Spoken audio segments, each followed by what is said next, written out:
ఎస్తేరు గ్రంథము 2వ అధ్యాయము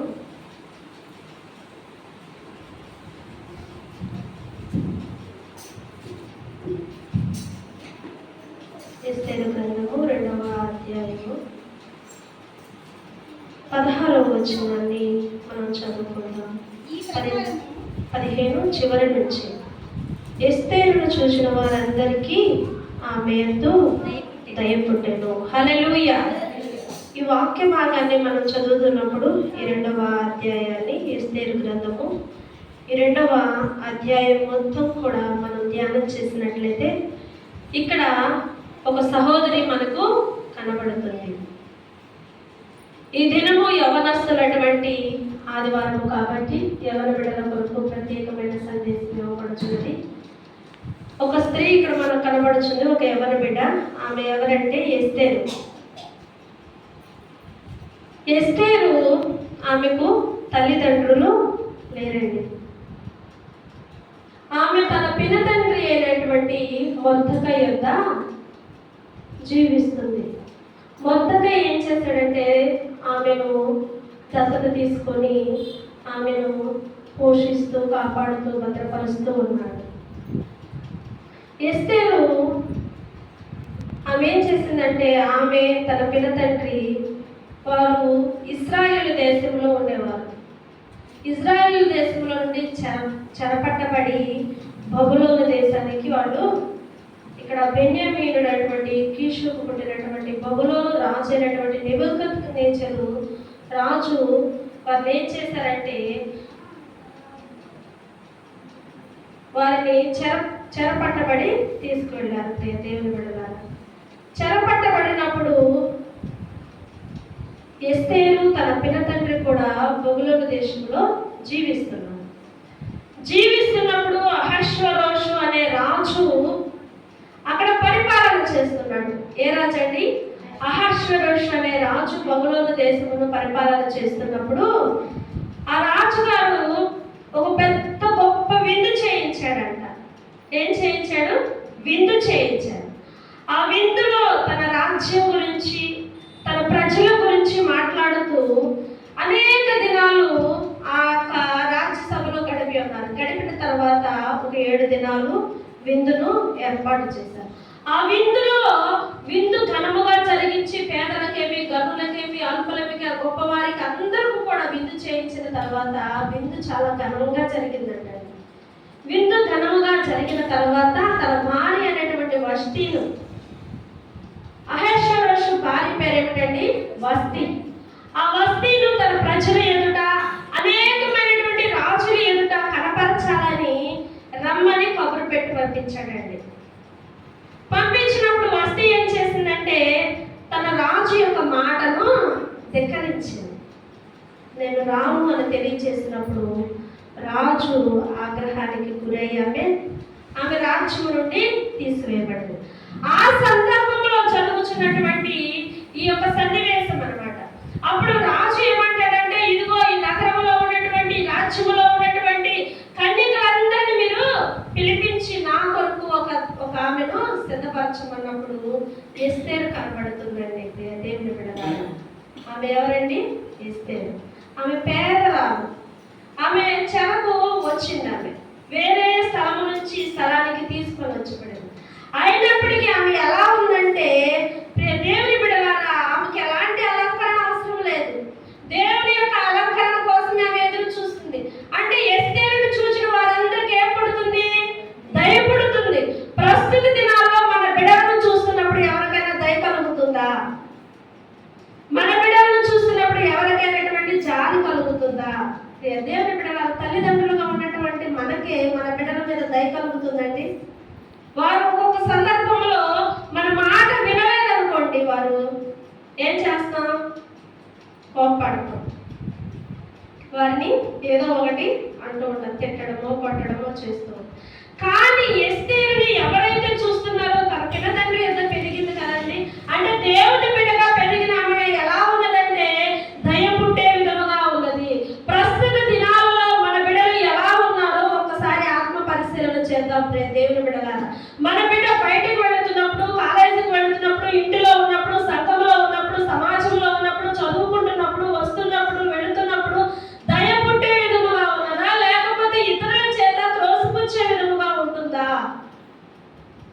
లేకపోతే దూషింపబడుతుందా?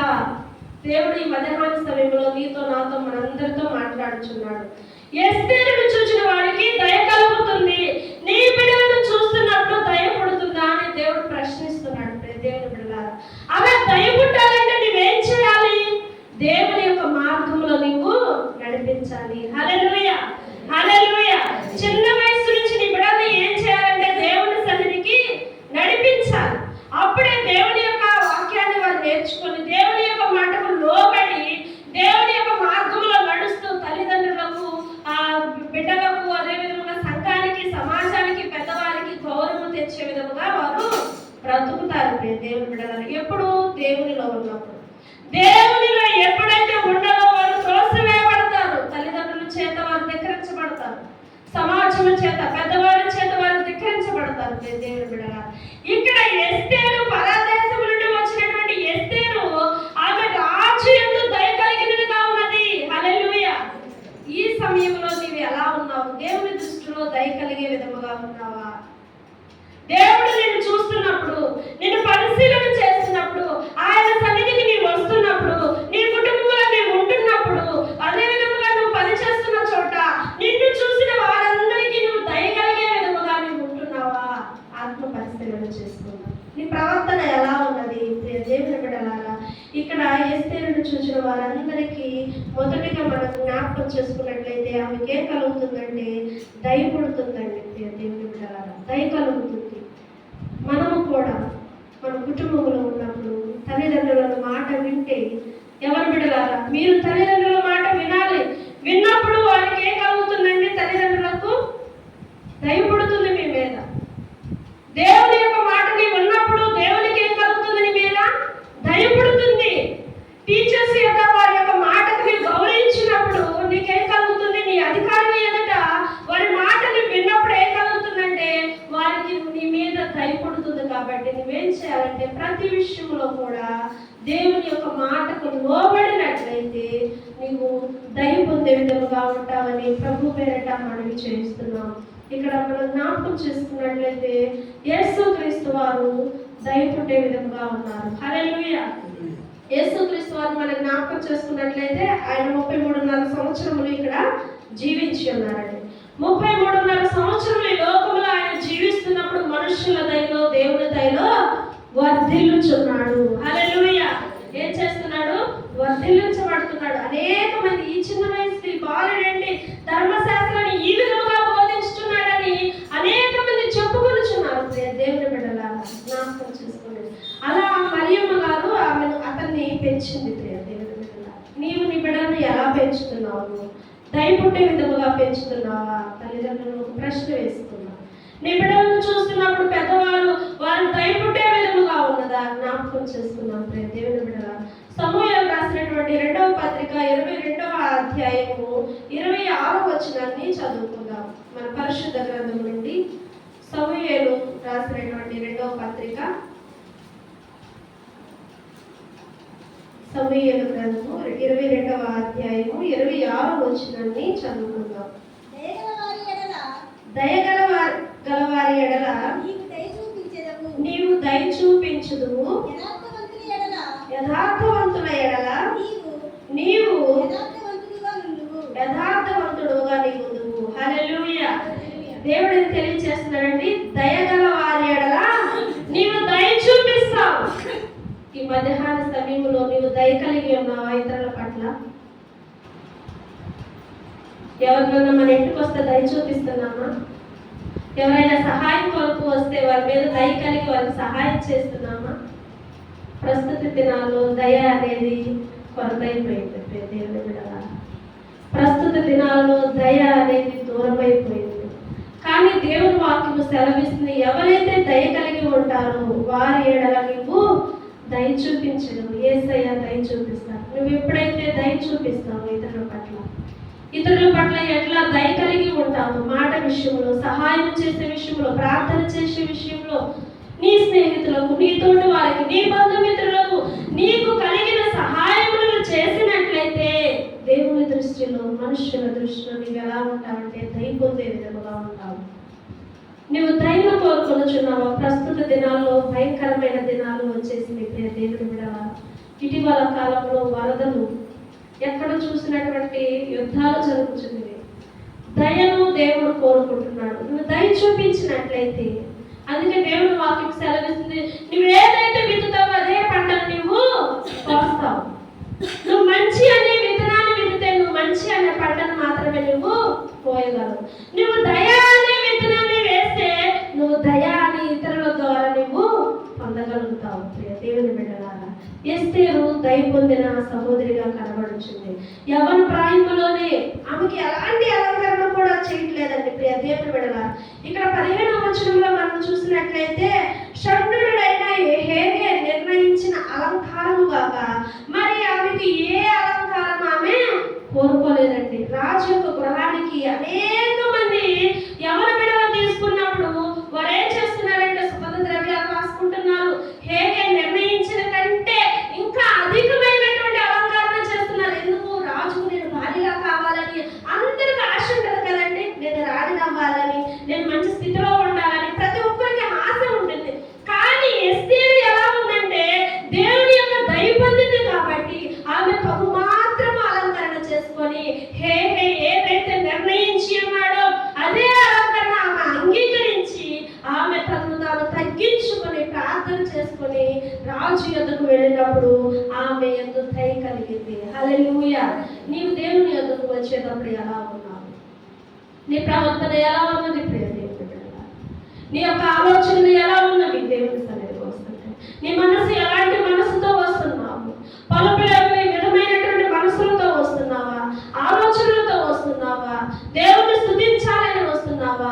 దేవుడు నిన్ను చూస్తున్నప్పుడు, నిన్ను పరిశీలన చేస్తున్నప్పుడు నీ యొక్క ఆత్మ ఎలా ఉన్నది? దేవుని బిడ్డలారా, ఆయన ఇక్కడ నివసిస్తున్నాడనే విషయాన్ని మనం అలా ఆలోచనగా కూర్చుంటాం. ఆయన సన్నిధిలో ఉన్నప్పుడు ఆయన ఇక్కడ ఉంటున్నాడనే భయం ఉండదు. ఆయన ఇక్కడ ఉంటున్నాడు, ఆయన స్థలం ఇది, ఆయన నివాసం చేసే స్థలం ఇది కాబట్టి ఆయన ఉంటున్నాడు, నేను భయపడాలి, ఇదిగో నన్ను దేవుడు చూస్తున్నాడు, నా ఆలోచన, నా తలంపులు, నా ఉద్దేశాలు, నా ఊహలు సమస్తము కూడా దేవునికి మహిమకరంగా ఉండాలి అని మనము ఆ యొక్క గేటు దాటి లోపే మన యొక్క ప్రవర్తన అంతా కూడా మారిపోవాలి. దేవుని బిడ్డలారా, దేవుడు నిన్ను చూస్తాడనే భయం పట్టాలి. దేవుడు నిన్ను చూస్తాడనేటువంటి ఆలోచన నీకు రావాలి వెంటనే ప్రియ దేవుని బిడ్డలారా. దేవుడు నిన్ను చూచినప్పుడు నువ్వు ఎలా ఉండాలంటే దయ పుట్టే విధముగా ఉండాలి. హల్లెలూయా. ఇది నువ్వు ఎలా ఉన్నావు? దేవుడు నిన్ను చూస్తున్నాడు. ఆయన ఒక సందర్భంలో నేను దర్శిస్తున్నప్పుడు నువ్వు ఎలా ఉంటున్నావు ప్రియ సహోదరి సహోదరుడా? ఆయనను దర్శించాలని ఆశ కలిగి ఉన్నాడు. మనలో ఉన్న ఆలోచనలను బట్టి, మనలో ఉన్నటువంటి వ్యతిరేకమైనటువంటి క్రియలను బట్టి ఆయన దర్శించాలనుకున్నా దర్శించలేకపోతున్నాడంటే, ఆయన మాటని వినాలనుకున్నా నువ్వు వినే విధముగా లేకపోతే దయ నీ మీద ఆయనకి ఉంటుంది. దేవుని బిడ్డలారా, నువ్వు ఎలా ఉండాలి? ఎలా ఉంటున్నావు ప్రస్తుత దినాల్లో? నీవు ఆత్మ పరిశీలన చేసుకోవాలని ప్రభు పేరట మనం చేస్తున్నాం. ఎవరి బిడ్డలైనటువంటి వారు మనుషుల పట్ల, దేవుని పట్ల దయ పుట్టే విధంగా ఉన్నట్లయితే నువ్వు మనుషుల దయలోనూ ఆశీర్వదించబడతావు, దేవుని దయలో కూడా ఆశీర్వదించబడతావు. నువ్వు ఇంట ఉన్న ఆశీర్వదించబడతావు, బయటకు వెళ్ళిన నీవు ఆశీర్వదించబడతావు. ఆశీర్వాదములు నీ వెంట వస్తాయి ప్రియ నా సహోదరి సహోదరుడా. నీ యవ్వనమును బట్టి ఎవరు నిన్ను తృణీకరింపనీయకుండా నీవు చూసుకున్నట్లయితే ఎస్తేరు వలె నీవు కూడా దయ పొందే విధముగా ఉంటావని ప్రభు పేరట మనం చేస్తున్నాం. ఇక్కడ రెండవదిగా మనం జ్ఞాపకం చేసుకున్నట్లయితే 17వ వచనాన్ని చదువుదాం. స్త్రీలందరికంటే రాజు ఎస్తేరును ప్రేమించను.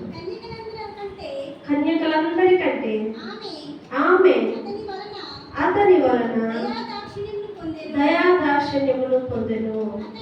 అతడు రాజ్య కిరీటమును ఆమె తల మీద ఉంచి ఆమెను వస్తీకి బదులుగా రాణిగా నియమించెను. హల్లెలూయా. రెండవదిగా ఏం చేయబడాలంటే ప్రేమించబడాలి. హల్లెలూయా. హల్లెలూయా. ఏం చేయబడాలండి? ప్రేమించబడాలి. ఇతరుల చేత ద్వేషింపబడకూడదు. మనం చూస్తే ఆమె వాళ్ళ అమ్మయ్య, లేకపోతే పలానా వారి చెల్ల, లేకపోతే పలానా వారి అక్క అని మనము మన బిడ్డలను అలా మనము ఉండే విధంగా పెంచకూడదు. దేవుని బిడ్డలు, ఎవరి బిడ్డలు వారిని మనం చూసినప్పుడు ఎలా ఉండాలండి? ప్రేమను కనపరిచే విధముగా ఉండాలి. ఇక్కడ మనం చూసినట్లయితే స్త్రీలందరికంటే, కన్యకలందరికంటే ఆమె అతని వలన ప్రేమింపబడింది. దేవుని బిడ్డలారా, హల్లెలూయా. ఈ దినాన దేవుడు నిన్ను చూస్తున్నప్పుడు నువ్వు దేవుని దృష్టిలో ప్రేమించబడుతున్నావా? దేవుడు నిన్ను ప్రేమించడానికి ఆశపడుతున్నాడా? ఒకవేళ నీ తల్లిదండ్రులు నిన్ను చూస్తున్నప్పుడు, లేకపోతే నీ యొక్క టీచర్స్ నిన్ను చూస్తున్నప్పుడు, పెద్దవారు నిన్ను చూస్తున్నప్పుడు వారి దృష్టిలో నువ్వు ప్రేమను పొందుకుంటున్నావా? ఆ బిడ్డ మంచిది అనే సాక్ష్యాన్ని నువ్వు పొందుకుంటున్నావా? ఏ స్థితిలో ఉన్నావు? నీ బిడ్డను ఎలాంటి స్థితిలో ఉన్నారు? ఒక్కసారి ఆత్మ పరిశీలన చేసుకున్నాం. దేవుని బిడ్డలారా, దేవుని దృష్టిలో ప్రేమించబడాలి, మనుషుల దృష్టిలో ప్రేమించబడాలి. ఎప్పుడైతే అలా ప్రేమించబడతావో ఆశీర్వాదాలు నీ వెంట, నీ కుటుంబం వెంట వస్తాయి. దేవుని బిడ్డలారా, ఇక్కడ తెలియజేయబడుతుంది దేవుని వాక్యము, స్త్రీలందరికంటే ఎస్తేరును ప్రేమించబడడం జరిగింది కాబట్టి దేవుడు ఆమెను ఆశీర్వదించాడు. దేవుని బిడ్డలారా, హల్లెలూయా. నీవు కూడా ఆశీర్వదించబడాలంటే, నిన్ను కూడా దేవుడు ఒక స్థానంలో ఉంచాలంటే, దేవుడు నీకు మంచి ఉద్యోగం ఇవ్వాలంటే, దేవుడు నిన్ను ఉన్నత స్థాయిలో ఉంచాలంటే, నీ కుటుంబంలో నిన్ను, నీ యొక్క బంధుమిత్రులను ఒక మంచి స్థితిలో చూడాలి అంటే నువ్వేం చేయాలంటే ప్రేమించే స్థితిలో నువ్వు ఉండాలని ప్రభు పేరిట మనం చేస్తున్నాం. ఇక్కడ మనం చూసినట్లయితే ఈ భాగంలో ఇంకా 3వ అధ్యాయంలో చూసినట్లయితే హామాను అనే వ్యక్తి ఒక అతను ఉన్నాడండి. దేవుని బిడ్డలారా, హామాను ఏం చేశాడంటే, మొర్దెకై ఎస్తేరు రాణి అయిందని హామాను మొర్దెకైకి ఉరి తీయించాలని, అంటే ద్వేషాన్ని కనుపరుస్తున్నాడు. ఉరి తీయించాలని అతనికి ఒక ఉరికొయ్యను తయారు చేయించాడు. కానీ చివరికి ఆ ఉరికొయ్య ఎవరికి తీయబడింది? హామానే ఆ ఉరికొయ్యలో పడ్డాడు, చనిపోయాడు. దేవుడు అంటే ద్వేషము పడ్డాడు. అక్కడ మన బిడ్డలు ఎలా ఉన్నారు? ఈ సమయంలో ప్రేమించబడేవారుగా ఉన్నారా? ద్వేషించబడేవారుగా ఉన్నారా? ప్రియ దేవుని బిడ్డలారా, ఒక ఎగ్జాంపుల్ మీకు తెలియచేయాలని ఆశపడుతున్నాను. ప్రియ దేవుని బిడ్డలారా, ఒక రాజు ఉన్నాడంటండి. ఒక ఊర్లో ఎవరున్నారు? అందరిని చూడాలా, నిద్రపోయేవాళ్ళు మాత్రమే హల్లెలూయా చెప్తాం. హల్లెలూయా, హల్లెలూయా, దేవునికి స్తోత్రం. ప్రియ దేవుని బిడ్డలారా, మనము ఇక్కడ గమనించినట్లయితే ఒక రాజు ఉన్నాడండి. ఎవరండి? ఒక రాజు. ఆ రాజు ఆ సంస్థానంలో ఉన్నప్పుడు అతని కింద అనేక మంది పనిచేస్తూ ఉంటారు. ఒక చాకలి అతను రాజుగారి యొక్క వస్త్రాలంటే చాలా బాగా నీట్గా ఉతుకుతున్నాడంట. ఆయన తెల్లని వస్త్రాలు వేసుకుంటుంటే తెల్లని వస్త్రాలు బాగా చక్కగా ఉతికి ఇస్త్రీ చేసి ప్రతి వారం ప్రతి దినం అతనికి ఇస్తున్నప్పుడు రాజుగారు వేసుకుంటున్న వస్త్రాలు బాగుంటున్నాయి, భలే ఉతుకుతున్నాడు అని చాకల్ని రాజుగారు ఏం చేస్తున్నారంటే ఆయన అభినందిస్తున్నాడు. ఇదిగో నా చాకలి బాగా ఉతుకుతున్నాడు నా బట్టలు అని అభినందిస్తున్నాడు. అంటే దయ పొందుకుంటున్నాడు ఆ చాకలి. ఆ సమయంలో మరొక వ్యక్తి ఉన్నాడండి. దేవుని బిడ్డలారా, అతను ఏం చేస్తూ ఉన్నాడంటే కొండలు చేసుకుంటూ ఉండేవాడు. ఏం చేస్తాడంటే కుమ్మరి ఏం చేస్తాడంటే కొండలు చేసుకుంటూ ఉంటూ రాజుగారు అతన్ని ప్రేమించడం వల్ల, ఆ చాకలిని ప్రేమించడం వల్ల కుమ్మరికి ఏమొచ్చింది? ద్వేషం వచ్చేసి అంటున్నాడు, అయ్యా రాజుగారు, నువ్వు ప్రతి దినము ఇదిగో రాజ్యాన్ని చూడడానికి గుర్రం మీద వెళుతున్నారు కదా, ఏనుగు మీద వెళుతున్నారు కదా, ఇదిగో ఏనుగు నల్లగా ఉంది, చాకలి తెల్లగా వస్త్రాలు చేస్తున్నాడు అంటున్నారు కదా, చాకలికి ఏనుగును అప్పచెప్పి మంచిగా శుభ్రంగా తెల్లగా చేయమనండి అని ఏం చెప్తున్నాడంటే, చాకలికి ఏనుగును అప్పచెప్పండి, బాగా తెల్లగా చేసిస్తాడు అని నూరు పోస్తున్నాడంట. ఎవరు? కుమ్మరి రాజుగారికి. ఎందుకు? వ్యసనం వచ్చేసింది. ఆ చాకలిని బాగా పొగుడుతున్నాడని రాజుగారు అతనికి ఏమొచ్చేసింది? వ్యసనం వచ్చేసింది. దేవుని బిడ్డలారా, ఇక చాకలిని పిలిపించి, అయ్యా చాకలి, ఇదిగో నా వస్త్రాలు బాగా శుభ్రంగా ఉతుకుతున్నావు, తెల్లగా చేస్తున్నావు, నల్లన వాటిని ఇదిగో ఏనుగు కూడా తెల్లగా చెయ్యయ్యా అన్నాడంట. ఏంటి? ఏనుగును కూడా తెల్లగా చెయ్యయ్యా, శుభ్రపరిచి నాకు ఇవ్వు, నేను రాజ్యాన్ని చూడడానికి వెళ్ళడానికంటే ఆయనంట తెలివిగా ఆలోచన చేసి, అయ్యా నేను చేస్తాను, ఈ నల్లని ఒక ఏనుగుని తెల్లగా చేస్తానయ్యా, కానీ ఈ ఏనుగుని నానబెట్టడానికి నాకు పెద్ద పాత్ర కావాలయ్యా అన్నాడు. ఏమన్నారు? పెద్ద పాత్ర కావాలయ్యా, కుమ్మరి దగ్గరికి వెళ్ళి పాత్ర అడగండి అయ్యా అన్నాడు. చూడండి దేవుడు, కుమ్మరి కుమ్మరిని పిలిపించాడు. మళ్ళీ కుమ్మరి, ఇదిగో ఏనుగుని నానబెట్టడానికి, దాన్ని కడగడానికి, శుభ్రం చేయడానికి నాకు ఒక పెద్ద కొండ తయారు చేసి పెట్టు అన్నాడంట. సరేనయ్యా అని ఉత్సాహంగా సంతోషంగా కుమ్మరి, రాజుగారు నాకే చెప్పారు ఒక పెద్ద గంగాళం చేయమని అని చెప్పేసి తయారు చేసుకొని రాజుగారి దగ్గరకు తీసుకొచ్చాడు. దేవుని బిడ్డలారా చూడండి, తీసుకొని వచ్చి సంబరపడిపోతున్నాడంట. పెద్ద కుండ తయారు చేశాడు. చివరిగా ఆ కుండను తీసుకొచ్చి ఆ చాకలికి, ఇదిగో చాకలి, ఇదిగో నీ కోసం తీసుకొచ్చేమని ఇచ్చినప్పుడు ఆ ఏనుగుని తీసుకొచ్చి, అయ్యా నేను శుభ్రం చేస్తాను అని ఏనుగుని తీసుకెళ్ళి ఆ కుండలో పెడతంటే కొండ ఉండిద్దండి పగిలిపోతుంది. ఏం చేస్తుంది? కొండ ఏనుగు కాలు పెట్టగానే కూడా పగిలిపోతుంది. చూడండి దేవుని బిడ్డలా, అట్లా అయ్యా ఈ కుండ పగిలిపోయిందయ్యా అని మరలా కుండ తయారు చేయించడం, మరలా ఆ కుండ పగిలిపోవడం, ఎన్నిసార్లు చేసిన ఆ కుండ అనేది పగిలిపోతూనే ఉంది. చూడండి దేవుని బిడ్డలా, ఇక్కడ ఏం గమనించబడుతుంది? ఆ కుమ్మరి ద్వేషముతో తన సహోదరుడి మీద, చాకలి మీద ఏం చేశాడంటే, ఇదిగో అయ్యా నువ్వు ఏనుగుని తెల్లపరచమన్నావు, ఇదిగో నాకు కుండ కావాలని మరలా చాకలి తెలివిగా కుండ కావాలయ్యా అని మరి కుమ్మరికి దాన్ని పెట్టాడు. దేవుని బిడ్డలారా, ఎన్ని కొండలు చేసినా అది పగిలిపోవడం, ఇక్కడ స్వార్థం బయటపడేది కదండి. చివరికి ఎవరు బాధపడుతున్నారు? కుమ్మరి చివరికి ఏడుస్తున్నాడు రాజుగారు ఎదుట. రాజుగారు కుమ్మరిని తిట్టేశాడు, నీ కొండలు చేయడం అసలు రాదు, నువ్వు దేనికి పనికి రావు అని తిడుతున్నాడు. చివరికి అతన్ని మోసం చేయాలనుకున్న అతను ఇతనే మోసపోయాడు. దేవుని బిడ్డలారా, ఇక్కడ మోసం అనేది ఎక్కువగా జరుగుతుంది ప్రస్తుత దినాల్లో మోసం అనేది ఒకరి మీద ఒకరు బాగుంటే ఒకరు ఓర్చుకోలేకపోతున్నారు. ఎవరి బిడ్డలు అదిగో ఆమె ఆ డ్రెస్ వేసుకుంది, నాకు ఈ డ్రెస్ లేదని బాధపడిపోతున్నారు. లేకపోతే ఆమె చాలా అఫీషియల్గా ఉంది, నేను అఫీషియల్గా ఉండట్లేదని చాలా బాధపడిపోతూ ఉంటాను. కానీ దేవుని దృష్టిలో నీ అలంకరణ, నీ యొక్క వస్త్రధారణ, నీ యొక్కటువంటి నువ్వు వేసుకుంటున్న ప్రతిదీ కూడా తగు మాత్రము నువ్వు ఉన్నట్లయితే దేవుడు నేను హెచ్చించబోతున్నాడు. హల్లెలూయా, హల్లెలూయా. దేవుని బిడ్డలారా, ఇక్కడ తెలియచేయబడుతుంది ప్రేమను కనపరిచే విధంగా ఉండాలి, ప్రేమను పొందుకునే విధంగా ఉండాలి. ఎస్తేరు ఏం చేసిందంటే ప్రేమను పొందుకుంది. దేవుని బిడ్డలారా, ఇక్కడ చాకలి ఏమయ్యాడు? ప్రేమను పొందుకున్నాడు. ఇదిగో కుమ్మరి ఏమయ్యాడు? అతని మీద అసూయ చెంది మోసము చేసి ఆ చాకలిని చివరికి ఏమైపోయాడు? ఇతను మోసపోయాడు. దేవుని బిడ్డలారా, ప్రస్తుత దినాల్లో మనము కూడా ఇతరుని మోసం చేయాలనుకుంటే మనమే మోసపోతాం. ఇతరుల మీద అసూయ పొందుతుంటే మనమే అసూయ ఇతరుల చేత పొందించబడతాం. దేవుని బిడ్డలారా, అందుకే దేవుడు మన కొరకు ఒక ప్రత్యేకమైన పాఠాన్ని సిద్ధపరిచి ఉన్నాడు. అదేమిటంటే దేవుని బిడ్డలారా, ఏది విత్తుతావో అదే పంటను నీవు కోస్తావు. కాబట్టి నా ప్రియ సహోదరి సహోదరుడా, ఈ పరిశుద్ధ దినాన నువ్వు ఎలాంటి స్థితిలో ఉన్నావు, ఎలాంటి పరిస్థితిలో ఉన్నావు? ప్రేమ అనే పంటను కోయడానికి సిద్ధముగా ఉన్నావా? ప్రేమ అనే పంటను పొందుకునే విధముగా ఉన్నావా? లేకపోతే మోసపూరితమైనటువంటి దేశమైనటువంటి నీ హృదయంలో, నీ హృదయ ఆలోచనలు, నీ బంధువుల మీద, రక్త సంబంధికుల మీద, లేకపోతే నీ బిడ్డల మీద నువ్వు ఎలాంటి ప్రేమను నువ్వు కనపరుస్తున్నావో ఒకసారి ఆత్మ పరిశీలన చేసుకోనండి. దేవుని బిడ్డలారా, ఎవరి బిడ్డలారా, మీరు ఎలాంటి ప్రేమను కలిగి ఉన్నారు? ఈ మధ్యకాల సమయంలో ఈ లోక ప్రేమ వ్యర్థము, ఈ లోక ప్రేమ తాత్కాలికమైనది, ఈ లోక ప్రేమ అశాశ్వతమైనది. దేవుని యొక్క ప్రేమ గొప్పది. ఆయన ప్రేమ ఎలాంటిదంటే దేవుని బిడ్డలారా, సిలువలో రక్తాన్ని కార్చి చనిపోయేంతగా మనల్ని ప్రేమించాడు. హల్లెలూయా, హల్లెలూయా. దేవుని యొక్క ప్రేమ అంత గొప్పదండి. దేవుని బిడ్డలారా, ఆయన యొక్క ప్రేమను వర్ణించలేము.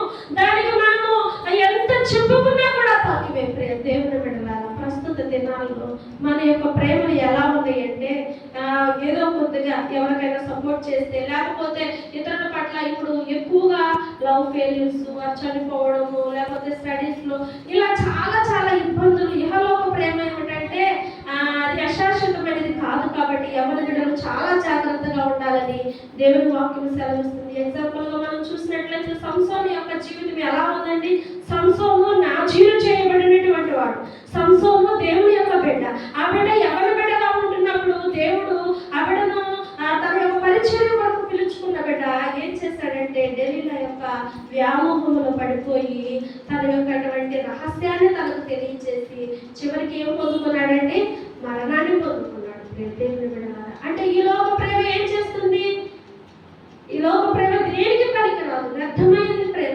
దేవుని బిడ్డలారా, కాబట్టి దేవుని యొక్క ప్రేమను మనం పొందుకోవాలి, పెద్దల యొక్క ప్రేమను మనం పొందుకునే వారిగా ఉండాలని ప్రభు పేరిట మనం చేస్తున్నాం. ఇక్కడ ఎస్తేర్ అయితే రాజు యొక్క ప్రేమను పొందుకుంది, రాణిగా అభిషేకించబడింది. దేవునికి స్తోత్రం. హల్లెలూయా, హల్లెలూయా. ఈ దినాన దేవుడు నీకు రాజ్య కిరీటం ఇవ్వాలంటే తర్వాత ఏం చేశాడండి? ఆమెను ప్రేమించి అతను వివాహం ఆడిన తర్వాత రాజ్య కిరీటం అతనికి ధరింపచేసి ఉన్నాడు. మనం ఎలాంటి కిరీటాన్ని పొందుకుంటున్నాం? ప్రియ దేవుని బిడ్డలారా, మంచి అనే కిరీటాన్ని పొందుకుంటున్నామా? ప్రేమ అనే కిరీటాన్ని పొందుకుంటున్నామా? లేకపోతే నువ్వు ఎలాంటి కిరీటాన్ని పొందుకుంటున్నావు? దేవుడిచ్చే కిరీటం కాక ఈలో కిరీటాన్ని నువ్వు పొందుకున్నావంటే అది వ్యర్థమైపోతుంది, లైవ్ అయిపోతుంది. దేవుని రాజ్యానికి అది నిన్ను తీసుకువెళ్ళదు. కాబట్టి నీ యొక్క గోలు ఏమిటంటే పరలోక రాజ్యం వెళ్ళాలన్నదే మన యొక్క గోలు. కాబట్టి మంచితనము, ప్రేమ అనే కిరీటాన్ని మనము ధరింప చేసుకోవాలని ప్రభు పేరిట మనం చేస్తున్నాం. ఎవరి బిడ్డలారా, ఇదే అనుకూలమైన సమయము. దేవుడు నిన్ను ఏర్పాటు చేసుకోవాలని, ఆయన సేవకు నిన్ను పిలుచుకోవాలని ఆయన ఎదురు చూస్తున్నాడు. కాబట్టి నువ్వేమి చేయాలంటే ఎస్తేరు వలె దయ పొందే విధంగా ఉండాలి, ఎస్తేరు వలె ప్రేమ పొందుకునే విధంగా ఉండాలి, రాజ్య కిరీటం నువ్వు ధరించే విధంగా ఉండాలంటే 3 విషయాలు జ్ఞాపకం చేసుకొని దేవుడిచ్చే కిరీటం కొరకు నువ్వు ఎదురు చూడాలని, నీతి అనే కిరీటాన్ని నువ్వు ధరింప చేసుకోవాలని, మంచి అనే కిరీటాన్ని నువ్వు ధరింప చేసుకోవాలని దేవుడు ఈ వాక్యము ద్వారా మనల్ని బలపరిచి స్థిరపరిచి ముందుకు నడిపించును గాక. ఆమేన్, ఆమేన్. హల్లెలూయా. చివరి